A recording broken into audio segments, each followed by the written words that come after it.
ఏంటంటే ప్రతి ఒక్కరికి మనల్ని నమ్ముకొని వచ్చిన వాళ్ళ కోసం నిలబడాలి. అది ఎవరైనా సరే, అది మన కోసం మనల్ని నమ్ముకొని ఒక ఫ్రెండ్ అయినా, ఒక బ్రదర్ అయినా, వైఫ్ అయినా, ఎవరైనా నమ్ముకొని వచ్చారంటే జీవితంలో ఎంతో కష్టం చూసుకొని ఒకరు నమ్ముకొని ఆదుకుంటారని వస్తారు. అలాంటి వాళ్ళు చేయని వదలకండి జీవితంలో. శివుడు ఎక్కడో ఉండడు. అహం బ్రహ్మాస్మి అనే సినిమా తీయాలనుకుంది, అదే చెప్దాం అనుకున్నాను.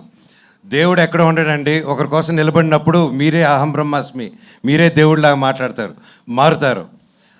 ప్రాణం ఉంటేనే శివ, ప్రాణం లేకపోతే శవ. సో ఆ శివుడు యాక్టివేట్ అవ్వాలంటే 10 మంది కోసం నిలబడండి. అండ్ అలాగే ఈ సినిమా కూడా అదే చెప్తుంది.